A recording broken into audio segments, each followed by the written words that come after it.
Hi, everyone. Welcome to this very exciting podcast on mobile health addiction.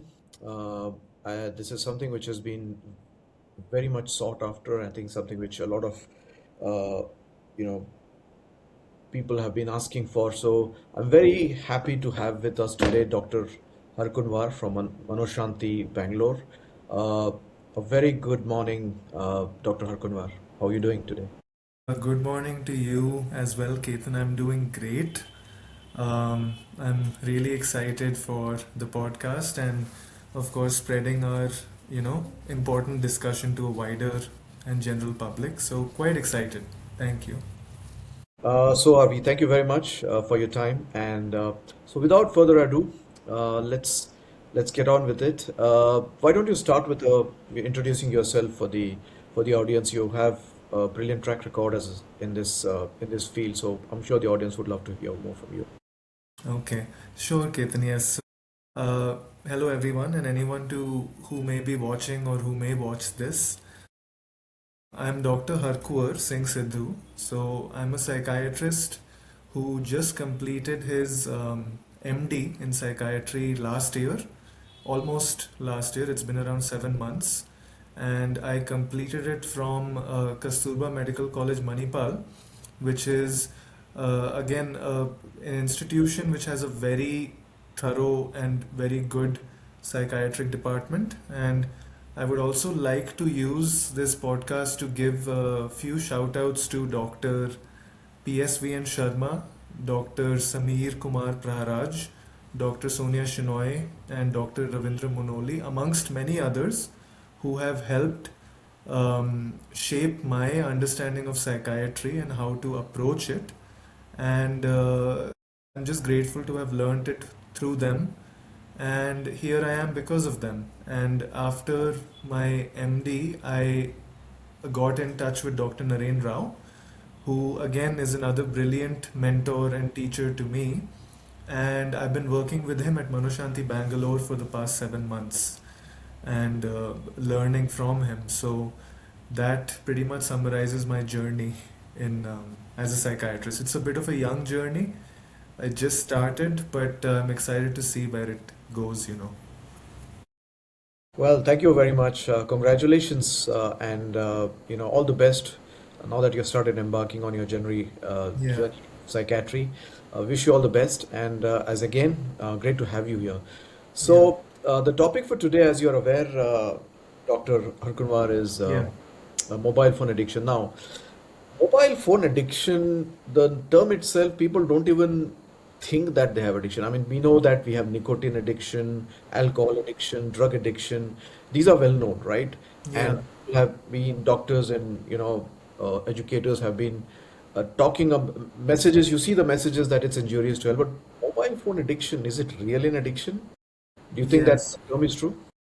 Yeah, so definitely I do believe it's a real thing, but it's not an official diagnosis as such. So when we make a psychiatric diagnosis, we refer to these diagnostic manuals which list various psychiatric disorders and have criteria for them. So under neither the DSM-5 TR or the ICD-11, which are the two modern classifications of psychiatry and disorders, have mobile phone addiction listed within it. But psychiatry does recognize that problematic smartphone use, or simply put it, mobile addiction, does exist, and it actually functions much like a behavioral addiction. So, people actually who have this do fulfill a lot of the criteria which you would see in any other addiction. So it's more of like a behavioral sort of thing, like gambling, which would be another behavioral addiction. So we see all these features like, impaired control or inability to control the usage, compulsive use, tendency to continue using it, and even withdrawal, if you believe it or not, when we don't use or look at the mobile phone. And definitely there is a functional impairment in these individuals as well. So under a framework of behavioral addictions, mobile phone addictions are existent. They do happen to people. Yeah.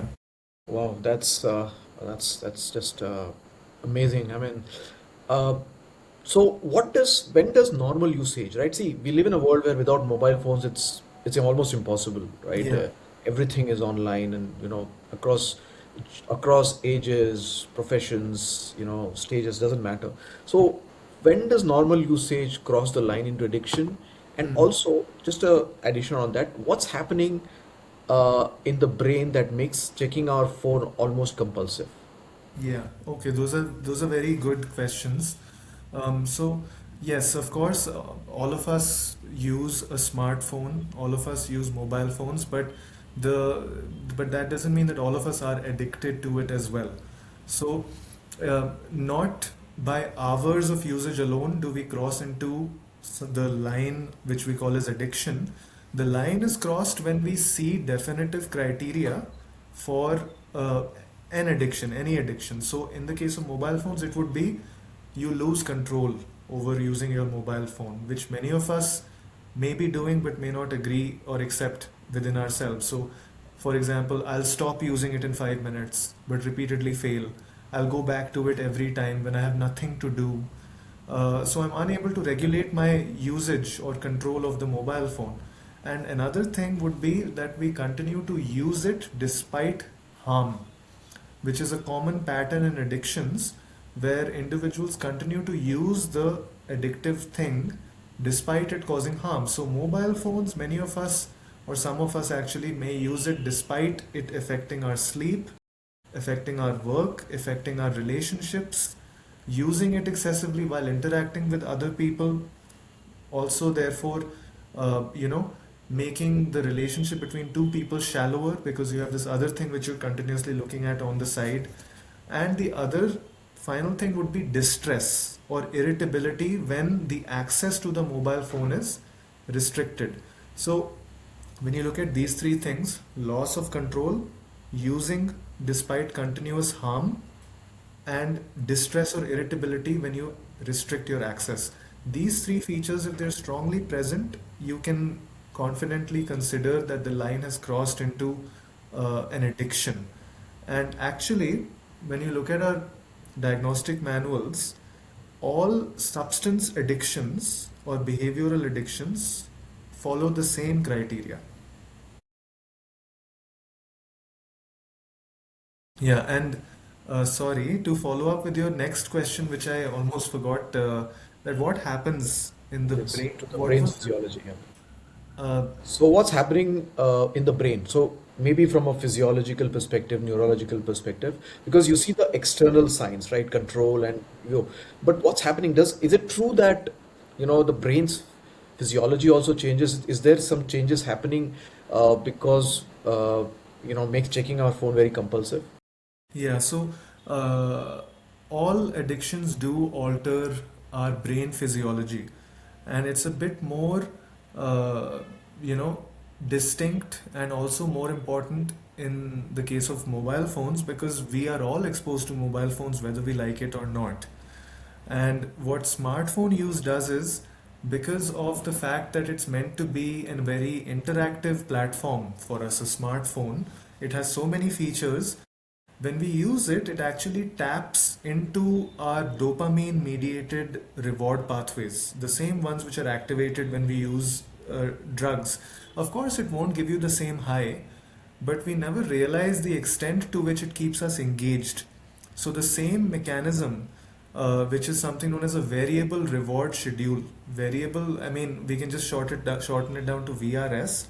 It's a pattern of reinforcement that we see in gambling, that every time we gamble, we don't know what the reward or reinforcement of the gamble will be. Sometimes it's a lot, sometimes it's very little. It's the same with mobile phones and notifications. So unpredictable notifications, very interactive platform, all these things activate our mesolimbic reward pathway or the dopamine reward pathways, and therefore they weaken our control over our higher mental function areas, the prefrontal areas of the brain, especially when we are stressed or fatigued. So it actually works exactly like a drug. So that's how it actually does, cause addiction or lead to. an addiction. That's definitely eye-opening. Yeah. Yeah. I mean, it's staggering to think that a simple use of mobile phone can, if gone out of control, if you don't have checks in place, it can result in you compared gambling and drug addiction. I mean, those are visible signs, but I think this is definitely something which people need to know and understand. Now, coming to Yeah. uh, is there a profile of people who are more susceptible to mobile phone addiction? So that's one part. Secondly, more importantly, how does it really affect your focus, your deep thinking, your attention spans? Basically, what effects do you see? And is it similar to maybe the other addictions that are more common? Yeah, so the latter half of the question which you asked, so definitely it can impact a number of our cognitive functions because chronic phone checking, even when you look at it, one can tell that it fragments our attention. Anything that fragments our attention will increase the costs of our ability to switch attention between different things. So it reduces people's tolerance for sustained focus, mobile phones. Um, the same thing happens with drugs in many levels. Because drugs at some level also provide us with some form of a stimulus which keeps us engaged and does not allow us to sustain our focus on other tasks. So we sort of don't, we have a lot of dysfunction in other aspects of our life apart from the addiction. So it definitely impacts our, what do we call it, working memory. It reduces our ability to deep read or take in knowledge or information in a very organized way. And also you must have seen many people just have the mobile phone continuously running, scrolling endlessly without any purpose to it. Call that doom scrolling. That's the term that you use, doom scrolling. Yeah, doom scrolling, and so there's a constant need for a background cognitive noise in people who use mobile phones. So all of those things affect our cognitive functions, but particularly our memory and attention is affected. Now, when you come to the first question, so yes, some people are more prone to developing a mobile phone addiction. And for example, when they come to Manoshanti, if they do come for a consultation, we definitely look for these features. Some individuals with some mental health conditions may be more predisposed to develop an addiction. So, what we would essentially do is do a number of psychological assessments to rule those out. ADHD can be one of those. Um, Other substance abuse or addiction disorders can be one of those. Anxiety disorders can be others. So we screen people for these disorders. We assess these disorders, and then we see what the role of the mobile phone is in these disorders. And oftentimes, because of the functionality of the mobile phone, it can do anything that we want. In these people, it functions as some sort of coping mechanism for emotional coping. And that is the function that it holds, but it's so deeply entrenched that people don't really know it. So, yeah. Also, I think that's a very, just to add on that, uh, do you think that it's many times, for from a general, of course, not everybody goes deep into it. Maybe some people don't even know whether they're addicted. But for us, people who are addicted, or especially from, a second person's perspective, if you see one of your friends, relatives, or family members constantly on the phone, right? Now we have families, all of members in the family on the phone, so the people don't even notice. So is Yeah. this is a willpower problem or self-control? Because generally we tend to think, okay, maybe it's just he has weak willpower, he or she has weak willpower. They don't have too much control over their Mm. discipline issues. So when do you think that border is crossed when saying it's just a willpower issue, where somebody says, oh, you know what, you need to have more willpower, but then you say that no, it's not just that, it's something deeper that needs a little more help. Yeah. So, I mean, many a times with, whether it's a, one way I can answer this is whether it's a personal problem or whether it's like a shortcoming of the individual, or whether it's something more than that. So one thing which I would like to clarify before that is that it's a systemic issue, because smartphones are like this by design. Because when you look at smartphones, they are also developed as interactive devices on the principles of behavioral psychology. What would make an individual's mind divert their attention and focus to a mobile phone plays a heavy role in how most modern sites, apps are designed. So that's one thing which makes it a systemic public health issue. It's not just the individual. Another thing would be that it is so many a times when it comes to addiction, we believe that willpower is a definite, or one of the reasons why some people are more prone to, for example, get addicted. So, however, it's not just the willpower, it's more of the individual's ability to manage their emotions, the individual's ability to think before they act, something which we know as impulsivity, and the individual's abilities to cope. These three things interact with each other in one individual, which to us can simply look as willpower. And we say, Arey, this guy does not have enough willpower, this guy has more willpower. But it's not as simple as that. It's often more, multiple facets of the person's personality which actually give a way to that. So it's usually more than a willpower issue. Okay. No, I think that's a very that's a bulb-on moment. I think it's very easy to put it under that you lack discipline, you have Yeah. focus, and just put the phone away and you'll be fine. I have seen in my network also in my close family and friends that Hmm. people folks who spend a lot of hours on the phone, Yeah. it becomes a bigger problem as you go on, and Yeah. it's very easy to brush it under the carpet. But now that we are focusing on mobile phone addiction, I think coming to the next part, have you ever had somebody actually, because I seriously doubt if somebody would actually visit a doctor or a psychologist for mobile phone addiction. Maybe it's a deeper problem, a depression, maybe, of which a symptom is mobile phone addiction. But do you, in your stint so far, or in Manoshanti so far, have anybody come actually for trying to solve that problem? And if at all, how do you think a diagnosis and how do you think a treatment would look like for somebody suffering from mobile phone addiction? Okay. So, yes, I have seen some patients who come in.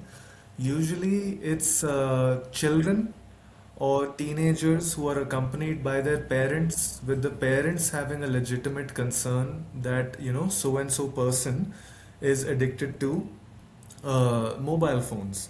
I have not seen any person who willingly comes in, but I also know that a lot of people face this problem of knowing that the mobile phone is not good for them, but they ultimately give in to it anyway.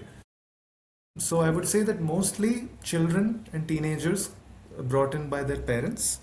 And how we would manage this at Manoshanti is that we clinically would assess the pattern, full extent of the mobile phone use, because it may very well not be an addiction. We understand the triggers for the mobile phone usage.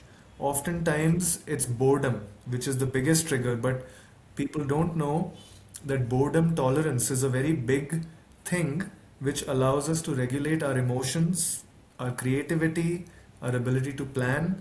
So, it's a very important thing in an individual's life, and how we tolerate boredom is a very important facet of us. So we would assess the underlying triggers.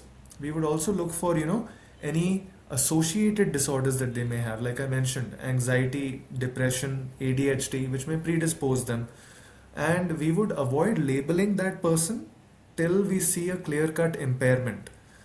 And once we start the treatment, it would basically be a combination of psychological therapies, because, again, medication for mobile use addiction is far from an idea at present. There's no specific medication that targets this pattern of addiction.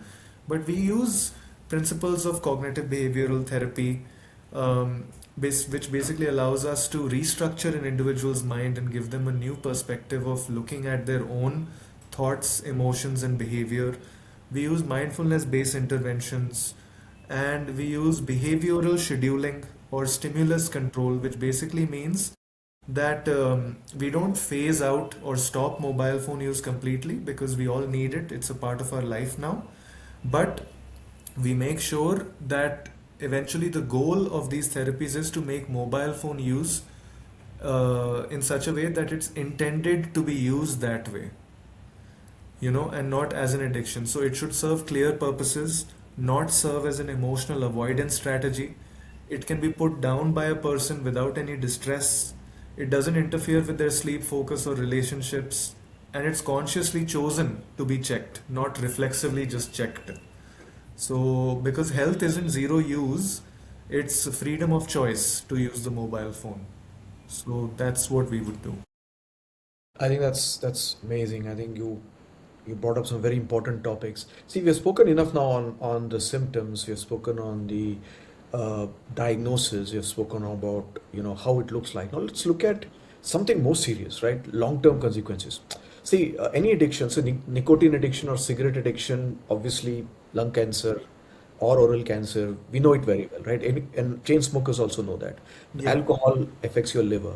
Mm. Drug addiction has a myriad set of uh, consequences, right? Physical and mental.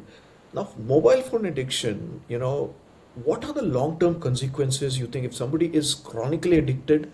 What would be the long-term consequences that you see somebody who could be affected in the long run? Because these are more mental. You don't see any physical symptoms manifest from mobile phone, but if you would like to highlight that, because that'll be important for the audience to know how serious this could result in the long term. Yeah. Uh, 1 second. I think it.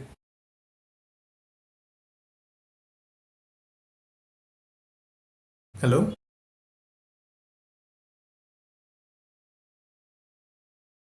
Yeah. Am I audible and am I visible? Yes, yes, yes. Go Okay. ahead. Yeah.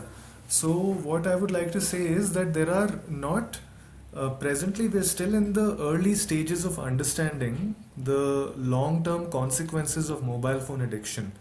Because to understand the long term consequences of any addiction, you need systematized studies of a large group of people who can be followed up over a long period of time, and who are chronically using a mobile phone. Now, such structured trials for it are not available, but we have a number of short term and less structured trials which seem to suggest that mobile phone use in the long term ultimately develops in people uh, in the form of an emotional regulation tool which becomes maladaptive.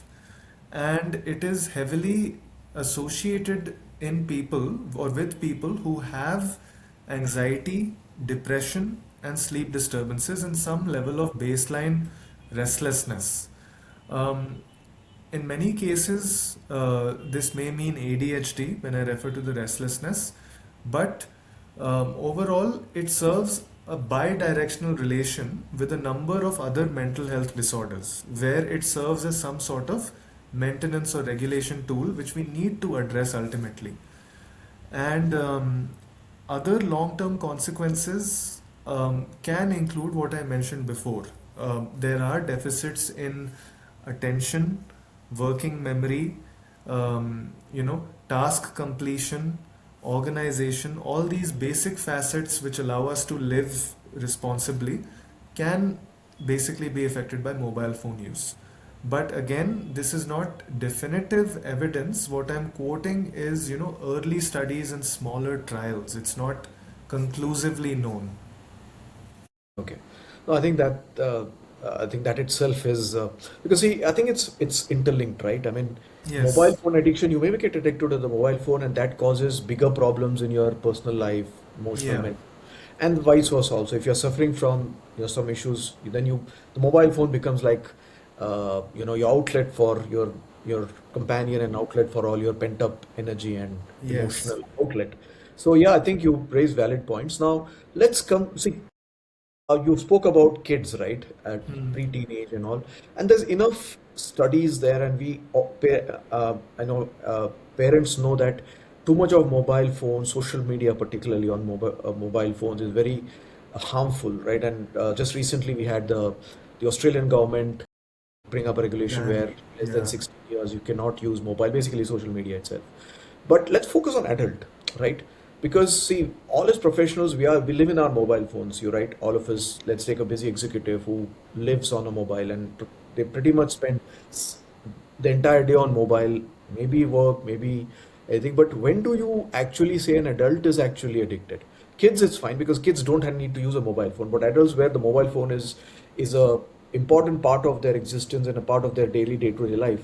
When would you say that you say raise the red flag, saying, okay, now I think it's crossed the threshold where you it's going into addiction now. Yeah, so in adults, it can be a bit more tricky because at some level, I mean, we as adults have a tendency to minimize a lot of our own problems and not really be honest with ourselves at some level or the other. And this is a fundamental human problem, especially when it comes to something as nuanced and as hidden as mobile phone addiction can be. That is the case. So you gave a very nice example of an executive who lives on his mobile phone because he has to conduct work through it. So when we, using that example only, I can mention that we need to look at the context of the person using the mobile phone. In an individual who lives on a mobile phone and needs it for work and is using it only for work, that would likely not be a sign of addiction. But the use by a person who's addicted to a mobile phone should impact other aspects of their life, and it should also impact their own functioning in these other aspects. Some red flag signs which we can look out for can be, for example, a person who uses a mobile phone immediately on waking up and immediately before going to sleep, reflexively, not for any fixed purpose or reason. A person who may feel certain unpleasant symptoms or unpleasant sensations when mobile phones are disconnected or taken away from them. Of course, neglecting our own sleep and hygiene and relationships because of mobile phone use can be another sign in adults. And of course, failure to cut down mobile phone usage repeatedly, or so multiple failures, and using the phone to avoid emotions. These would be some important signs. So it's very important that in an adult we look at the context of their mobile phone use apart from describing the details of how much it's used in what situations. We have to tie it into the individual and see whether it makes sense or not, you know. And in many cases, this last point which I mentioned, using the phone to avoid emotions, is often the case. Um, and yes, so it's a highly individual thing in adults, and it's important to tie it into their context. And yes, the rest would be the red flag signs which I mentioned. But these things are very important, the first two things. Yeah, I think this is super helpful, Dr. Harkunwar. I think that especially the point about, when you get up in the morning and if the mobile is the first thing you're while sleeping, and then you go into an endless loop of doom scrolling. I think that's a very sure Yeah. sign, and I think it's something which is reflective for me also. Hmm. Anyways, Yeah. yeah. Even for me, yeah.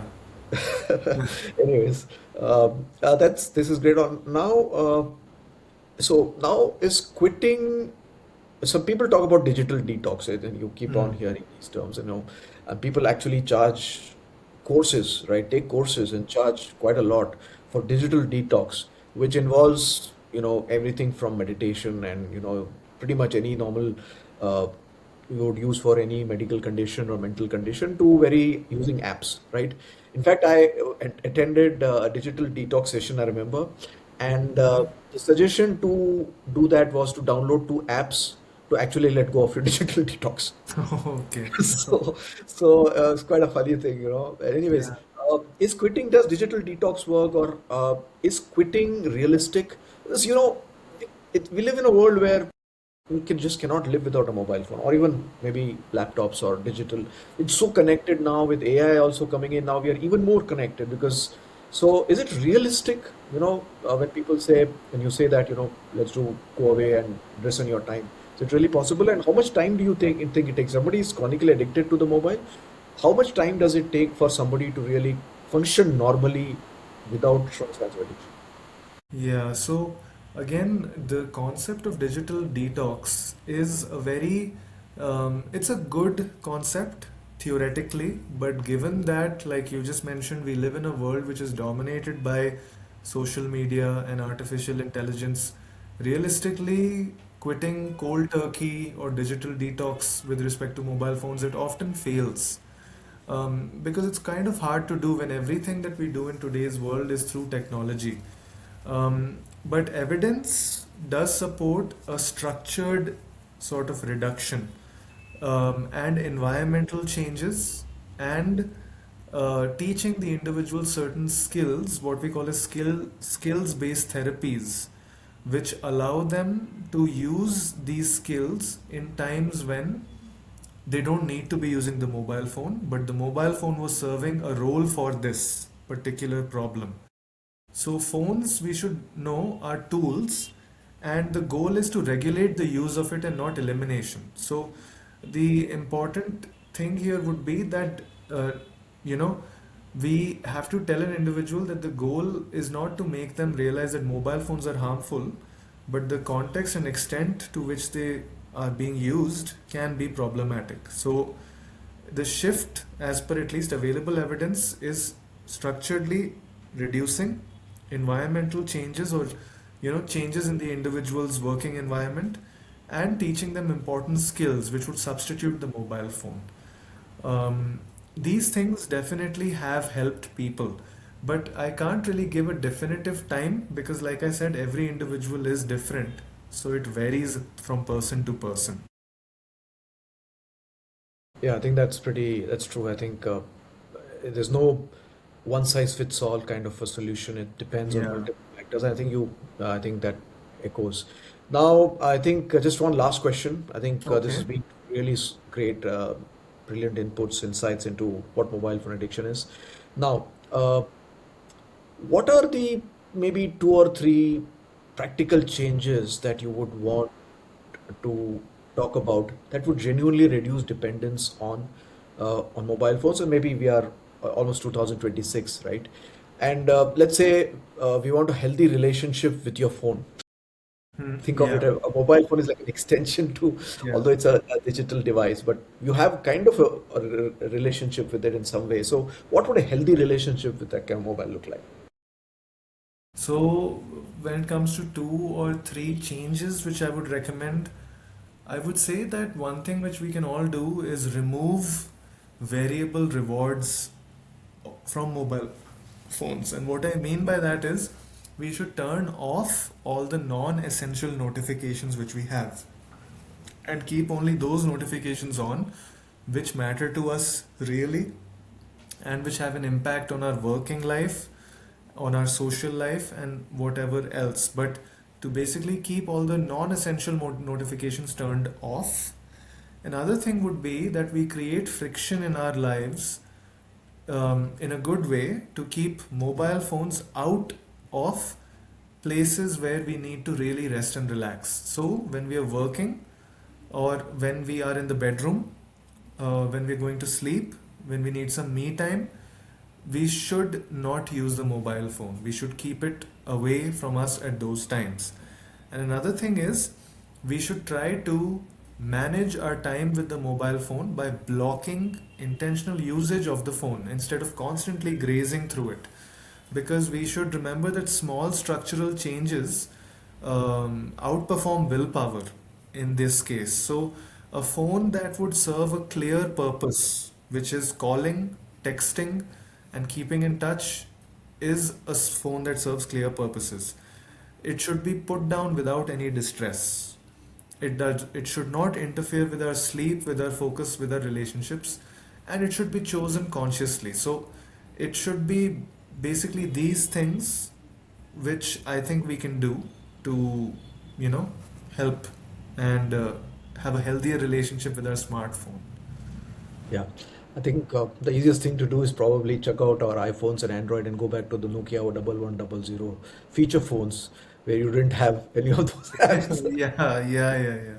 Practical solution. I know, very difficult, but Yeah, yeah, I mean, we have come from that phase, and yeah, it's. But I think this was brilliant, Dr. Harkunwar. I think that it really was an eye opener for me personally, also because we tend to take these things granted, yeah.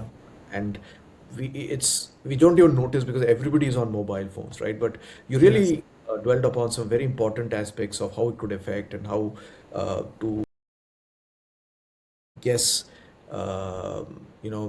how someone is addicted and how to actually what the diagnosis looks like, treatment. So it's pretty much just one last question. uh, what would you say someone, and you could make it short, if somebody wants to reach out to you for uh, mobile phone addiction, right? What would you tell them? What would be the first which will compel them? Because, again, very few would actually go. Even people don't even go for more well-known addictions like nicotine and alcohol. Also, alcohol is also an addiction in a way. But what would you tell them to take that first step and say that, okay, you think you need help? okay.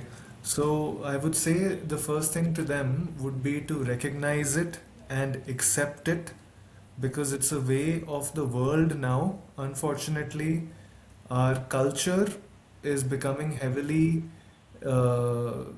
influenced or modified by or with our own identity and our acceptance of this identity. A lot of things are changing, so we may feel much more confused and much more isolated now as we were before because a lot of today's world is individuality and us figuring out everything for ourselves and by ourselves. We don't need anyone, right? But one should always remember that they're not alone, and the first thing that they can do is accept and acknowledge, even if they don't want to come to me or to anyone, to accept and acknowledge it and to try to reach out to anyone, not me, if not me, a friend or a family member. Because the first thing and the only thing which I would recommend is that we accept and understand problems and are willing to speak out. And this is the biggest problem which we face in today's world. In a world where superficially so many things appear to be like, supportive. When you look at AI, when you look at technology, none of it substitutes real human support. But a lot of it is actually making us feel lonelier. So I would say just the act of reaching out to someone and just telling them, hey, I think I have a problem with my mobile phone, or I'm sick of my mobile phone. I can't, uh, I don't know what's happening, but I don't think it's good for me. Even a simple sentence to someone you love can make a difference. So I would just keep it at that. I would keep it simple. Reach out to someone that you know, anyone, if not services, professional mental health services. I think that hits the nail on the head. You couldn't have put it better, really. I'm not sure if I'm going to touch the phone today. Yeah. But this was great. Thank you, Dr. Harkunwar. I think once Thank you again so much, for your Ketan. time. This was really very helpful, and I'm sure that the listeners who are going to watch this podcast are going to really benefit a lot out of your all your thoughts and all your insights. Once again, thank you, and hopefully you also had a good time. And Oh, yes, I thank you so much for having me, Ketan. And yes, I had a great time. I had awesome. a great time. Thank you, and yeah, take care. Yes, you too. Thank you. Yes. Okay. Bye bye.